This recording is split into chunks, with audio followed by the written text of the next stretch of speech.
नमस्कार, स्वागत है आप सभी का। मैं हूं आपके साथ शाफनी पटनायक। बुलेटिन की शुरुआत करेंगे बड़ी खबर के साथ। देहरादून से बड़ी जानकारी। उत्तराखंड में चारधाम यात्रा से पहले मॉक ड्रिल। राज्य आपदा प्राधिकरण की एनटीएमए के साथ मॉक ड्रिल किया गया। आपदा नियंत्रण विभाग एनडीएमए, एसडीआरएफ, एनडीआरएफ और एसएसबी की मॉक ड्रिल। बड़ी जानकारी, अहम खबर आपको बता दें, राज्य स्तरीय मॉक ड्रिल का आयोजन किया गया है। तैयारियों को सुनिश्चित करने के लिए मॉक ड्रिल लिया गया। बड़ी जानकारी आपको बता दें, सीएम धामी ने भी तैयारियों का जायजा लिया है। बड़ी जानकारी, अहम खबर आपको बता दें, राज्य स्तरीय मॉक ड्रिल का आयोजन किया जा रहा है।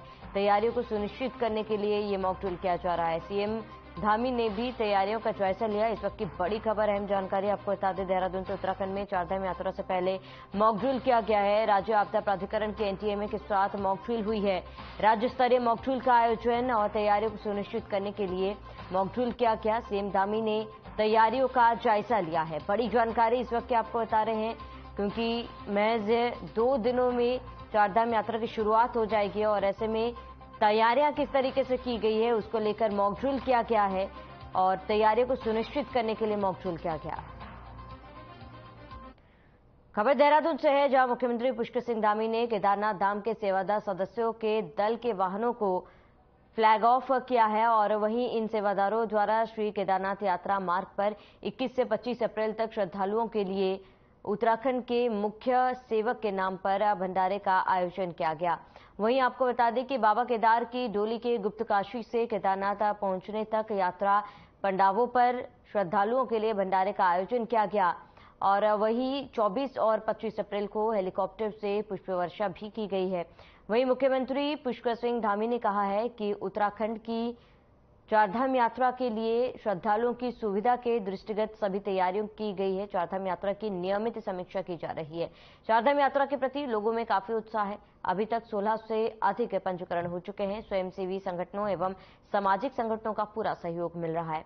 उन्होंने कहा है कि देवभूमि उत्तराखंड आने वाले सभी श्रद्धालुओं को हर संभव सुविधा दी जाएगी।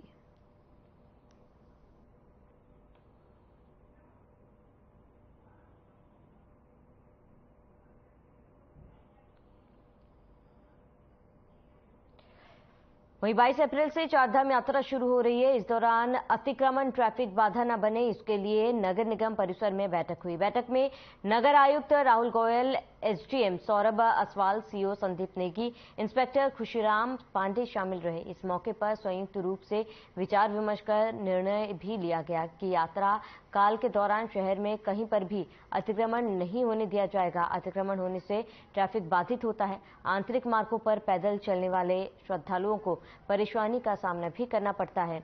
सभी अधिकारियों ने लोगों से सड़क और फुटपाथ को अतिक्रमण मुक्त रखने की अपील भी की है और चेतावनी भी दी गई है कि यदि शिकायत मिलेगी तो अतिक्रमण के खिलाफ सख्त कार्रवाई की जाएगी। साथ ही आपको बताते कि अतिक्रमण करने वाले के खिलाफ चालान काट जुर्माना भी वसूला जाएगा। वहीं बार बार अतिक्रमण करने वाले के खिलाफ भी मुकदमा दर्ज कराया जाएगा।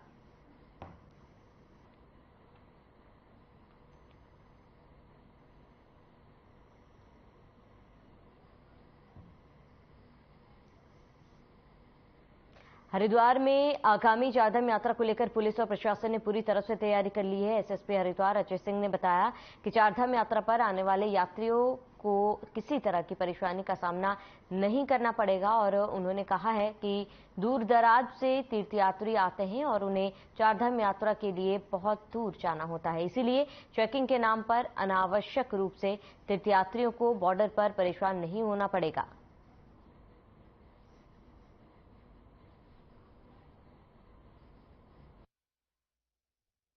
शासन स्तर पर, जिले स्तर पर सभी जगह की गई है और हरिद्वार एक एंट्री पॉइंट है चारधाम यात्रा का। और बेसिकली जो भी यहाँ चारधाम में जाता है एक दिन जरूर स्टे हरिद्वार करता है, माँ गंगा का स्नान करता है, गंगा आरती देखता है, लोकल मंदिरों का भ्रमण करके तब आगे यात्रा पे जाता है। तो हरिद्वार इस मामले में थोड़ा लकी है, सौभाग्यशाली है कि यहाँ पर जितने भी यात्री आए उनके रहने का पर्याप्त स्थान है, पर्याप्त पार्किंग की व्यवस्था है और हमारा पुलिस प्रशासन सभी लोग हर इतने बड़े बड़े स्नान पर्वों को, मैं तो ये कहूँगा हरिद्वार में तो हर वीकेंड पर एक मेले जैसा माहौल रहता है। 40-40, 50-50 लाख लोग हमेशा आते हैं।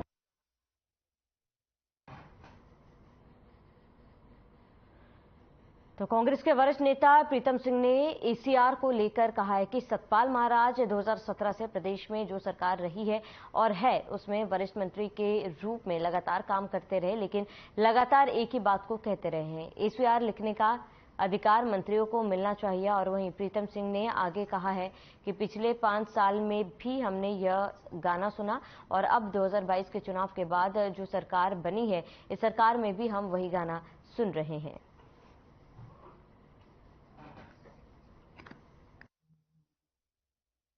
सतपाल महाराज जी 2017 से प्रदेश में जो सरकार रही और है उसमें वरिष्ठ मंत्री के रूप में लगातार कार्य करते रहे, लेकिन वो लगातार एक ही बात कहते रहे कि एसीआर लिखने का अधिकार जो है मंत्रियों को मिलना चाहिए। पिछले 5 साल में भी हमने ये गाना सुना और अब 2022 के चुनाव के बाद जो सरकार बनी है, इस सरकार में भी हम वही गाना सुन रहे हैं।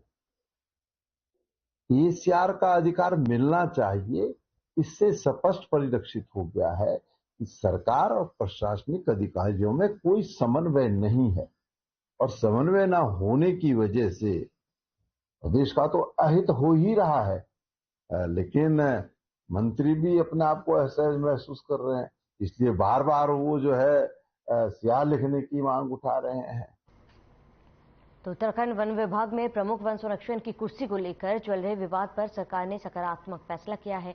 विनोद कुमार सिंघल को फिर से प्रमुख वन संरक्षक बनाया गया। इसके साथ ही आपको बता दें, राजीव भरतरी को वापस जैव विविधता बोर्ड भेजा गया है। सुप्रीम कोर्ट के आदेश के बाद शासन ने इसे लेकर आदेश जारी किए हैं। विनोद कुमार सिंघल ने चार्ज संभालने के बाद कहा है कि फॉरेस्ट फायर को कम करना उनकी प्राथमिकता में है और उन्होंने कहा है कि कुछ समय पहले तक उनके पास वन विभाग के प्रमुख की जिम्मेदारी थी और फॉरेस्ट फायर को रोकने के लिए पहले से ही तमाम तैयारियां कर ली गई थी।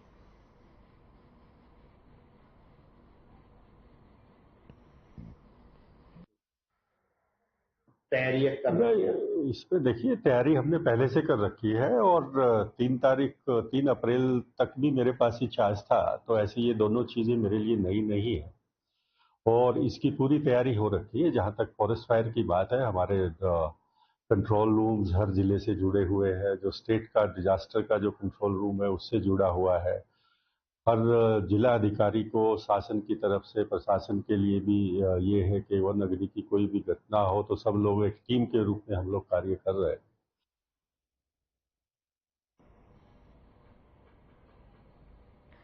हल्द्वानी की गोला नदी में रेता बजरी की निकासी करने वाले डंपर स्वामियों ने एडीएम के माध्यम से ज्ञापन देते हुए नदी में वजन के पुराने नियम को लागू करने की मांग की है। वाहन स्वामियों का कहना है कि पिछले वर्ष तक हर गाड़ी 108 क्विंटल रेता बजरी लाती थी और लेकिन इस बार सरकार ने इस नियम को बदल दिया, जिस कारण न सिर्फ गोला नदी में काम करने वाले मजदूर परेशान हैं बल्कि वाहन स्वामियों को भी नुकसान हो रहा है। लिहाजा वाहन स्वामियों ने मुख्यमंत्री को ज्ञापन देकर तत्काल पूर्व की भांति वाहनों के ढुलान क्षमता को 108 क्विंटल किए जाने की मांग की है।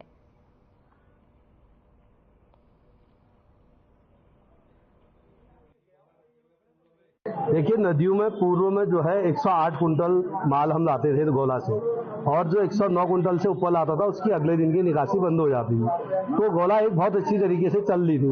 अभी बीच में हम लोग 91 दिन धरने के बाद उठे हैं। उसके बाद इन्होंने पहले तो जो है आरसी के अनुसार वजन किया, उसके बाद इन्होंने जो है 185 कुंटल ग्रॉस वेट कर दिया, यानी एक गाड़ी में 120 कुंटल लगभग आ रहा है। दिक्कतें तो थी 90 दिन से हम धरने में बैठे थे तो दिक्कत थी।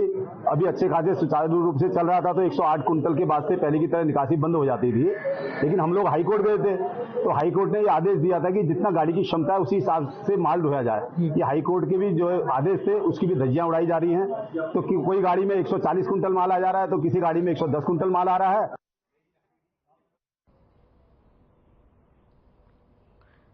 तो हल्द्वानी में एसएसपी पंकज भट्ट ने जिले के पुलिस अधिकारियों के साथ बैठक की है, जिसमें उन्होंने ईद के त्योहार को शांतिपूर्ण तरीके से मनाए जाने को लेकर आवश्यक दिशा निर्देश दिए। इस दौरान गणमान्य लोगों के साथ वार्ता कर एसएसपी ने ईद के त्योहार को शांतिपूर्ण तरीके से मनाने की अपील की है। उसके अलावा ईद के दिन पहाड़ों में बाहर के 2 पहिया वाहन की एंट्री बंद करने के निर्देश दिए हैं। साथ ही नैनीताल जिले के 2 पहिया वाहन को ही पहाड़ों की तरफ आने की छूट मिलेगी। बैठक में एसएसपी ने पर्यटन सीजन का हवाला देकर विशेष व्यवस्था के निर्देश दिए। यातायात की व्यवस्था को लेकर रूट डायवर्जन के निर्देश भी पुलिस के अधिकारियों को दिए गए। एसएसपी पंकज भट्ट का कहना है कि नैनीताल सहित जिले के विभिन्न पर्यटक स्थलों की तरफ आने वाले पर्यटकों को किसी भी प्रकार की कोई दिक्कत नहीं होने दी जाएगी।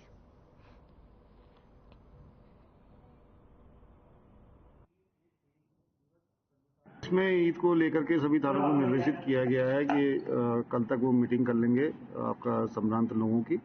इसके अलावा जितनी ड्यूटियां लगनी है वो उसके संबंध में दिशा निर्देश दिए गए हैं। इस बार भी हम लोग पिछले बार की तरह जो बाइकर्स नैनीताल जाते हैं ईद के दौरान और ईद के बाद उनको रिस्ट्रिक्ट कर रहे हैं। जो सबसे महत्वपूर्ण है वो कैची धाम में भारी संख्या में टूरिस्ट आ रहा है, उसका जो हम लोगों ने प्लान बनाया उसको हम लोग इम्प्लीमेंट कर रहे हैं। इसमें रानीखेत जाने वाले छोटे वाहनों को एग्जेम्प्ट किया जा रहा है, क्योंकि आपका जो हमारा डाइवर्जन प्लान है उसमें हैवी ट्रैफिक को डाइवर्ट किया जाएगा और जो रानीखेत जा रहे हैं वाहन उनको जो छोटे वाहन है वो जाएंगे वहां से।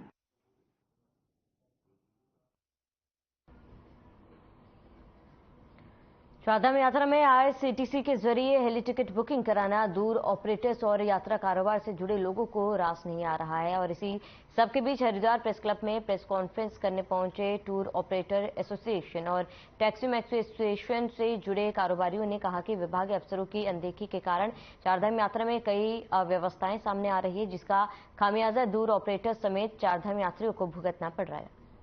वहीं आईआरसीटीसी का टिकट बुकिंग पोर्टल ठीक से काम नहीं कर रहा, जिससे एक टिकट बुकिंग करने के लिए भी घंटों मशक्कत करनी पड़ रही है। साथ ही आईआरसीटीसी से टिकट बुक करना महंगा भी पड़ रहा है, जिससे कारोबारियों के साथ राज्य सरकार को भी राजस्व की हानि हो रही है।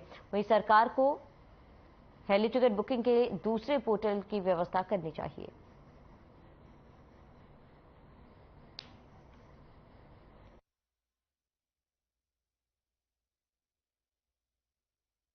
फाइनेंशियल बहुत बड़ा लॉस है। आज उत्तराखंड को रेवेन्यू का बहुत बड़ा लॉस है। सबसे बड़ी बात आईआरसीटीसी जो है एक टिकट पे 300 रुपए कमीशन प्लस 18% जीएसटी चार्ज कर रही है, जिसमें कि उत्तराखंड गवर्नमेंट को कुछ नहीं मिल रहा। उत्तराखंड का टूर ऑपरेटर जब टिकट बनाता था उसकी जीएसटी भी फाइलिंग करती थी, उसको स्टेट को मिलता था, उसका रेवेन्यू भी, उसका इनकम टैक्स भी, वो सारा बेनिफिट हमारे स्टेट को जाता था, जो कि आज टोटली शिफ्ट हो गया सेंटर को।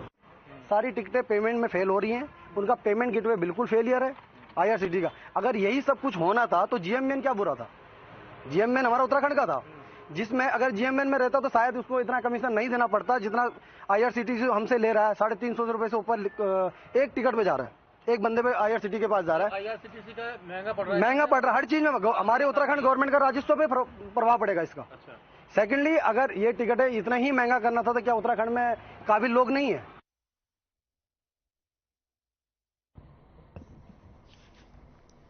ईद के त्योहार पर शांति व्यवस्था बनाए रखने के लिए कोटद्वार कोतवाली में अपर पुलिस अधीक्षक चंद्रशेखर सुयाल ने उप जिलाधिकारी की अध्यक्षता में पीस कमेटी की मीटिंग आयोजित की थी। वहीं बैठक में सभी धर्मों के धर्मगुरु के साथ शहर के वरिष्ठ नागरिक और व्यवसायी मौजूद रहे। अपर पुलिस अधीक्षक ने बैठक में आने वाले सभी लोगों की समस्याओं को सुना और निराकरण का भी आश्वासन दिया है। साथ ही अपर पुलिस अधीक्षक ने कहा है कि सभी लोग शांतिपूर्वक त्योहार मनाएं। लोगों की सफाई और पार्किंग की समस्याएं हैं, जिनका समय रहते निराकरण किया जाएगा।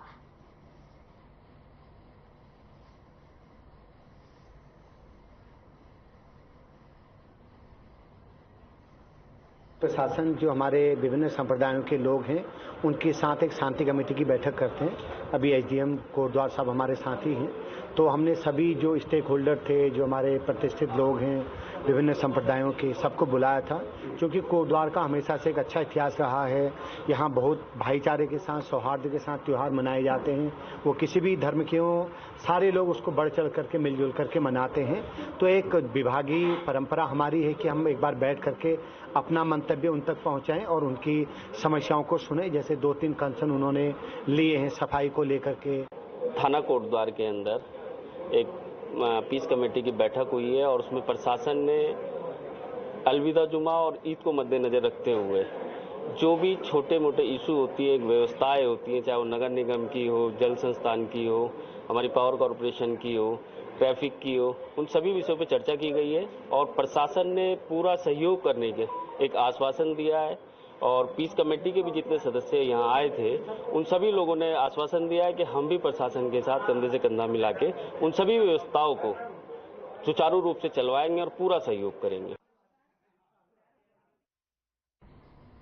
तो आगामी ईद उल फितर त्यौहार को लेकर पुलिस सतर्क हो गई है। रमजान का अलविदा जुमा और ईद के त्यौहार को लेकर मंगलोर पुलिस ने ग्रामीणों की बैठक आयोजित की थी और बैठक में पहुंचे सीओ मंगलोर बहादुर सिंह चौहान ने सभी समुदाय के स्थानीय गणमान्य व्यक्तियों के लोगों के साथ गोष्ठी में लोगों को शांतिपूर्वक ईद का त्यौहार मनाने की अपील की थी।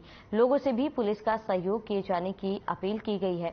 वहीं इस दौरान त्यौहार को सकुशल सौहार्दपूर्ण संपन्न कराने वाले के लिए जाने के लिए सभी उपस्थित लोगों का सहयोग मांगते हुए कहा कि किसी भी व्यक्ति द्वारा आपसी भाईचारे को खराब कर माहौल बिगाड़ने की कोशिश करने वाले असामाजिक तत्वों के खिलाफ पुलिस सख्त कार्रवाई करेगी।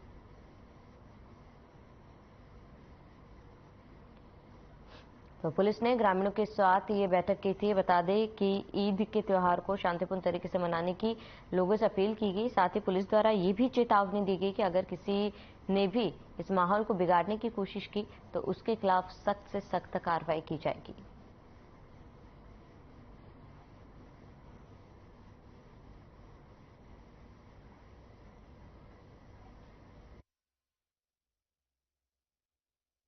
आज जो है यहाँ ईदगाह जो ईद उल फितर का त्यौहार है 22 तारीख को और उससे पहले जुम्मे का है 21 तारीख को। उस संबंध में जो है शांति सुरक्षा समिति की जो है बैठक बुलाई गई है और इसमें सभी लोगों से सुझाव लिए गए हैं कि मंगलौर थाना क्षेत्र में अगर कहीं कोई समस्या रही हो विगत वर्षों में, उस संबंध में चर्चाएं की गई है। कोई ऐसी समस्या आई नहीं, केवल एक समस्या पानी वगैरह को लेकर पिछले बार आई थी, उस समस्या को इन्होंने रखा है, उसका निराकरण हो जाएगा।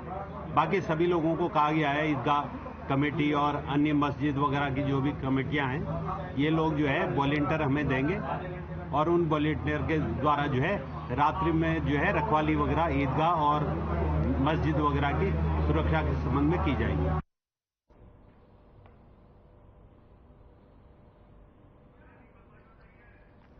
चारधाम यात्रा के मद्देनजर मूनी की रेती थाना परिसर में एसडीआरएफ की ओर से पीआरटी के जवानों को आपदा भूस्खलन से बचाव का प्रशिक्षण दिया गया। बताते कि एसडीआरएफ के जवानों ने चारधाम यात्रा के मद्देनजर मूनी की रेती थाना क्षेत्र में ड्यूटी पर तैनात होने आए पीआरटी के जवानों को आपदा और भूस्खलन होने के दौरान बचाव करने का भी प्रशिक्षण किया गया है। इस दौरान बताया गया है कि किसी भी परिस्थिति में यात्रा के दौरान ड्यूटी करने वाले जवान को पीछे नहीं हटना है। वहीं इंस्पेक्टर रितेश शाह ने बताया है कि वैसे तो मूनी की रेती में बहुत कम ऐसी जगहें हैं जहां पर आपदा या भूस्खलन होने की संभावना बनी रहती है, फिर भी पीआरटी के जवानों को एसडीआरएफ के द्वारा प्रशिक्षण दिलाया जा रहा है।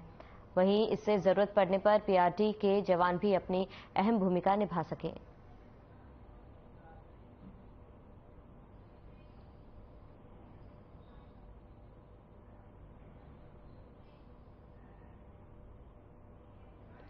चलिए यहाँ रुकेंगे एक छोटे से ब्रेक के लिए, जल्द हाजिर होंगे।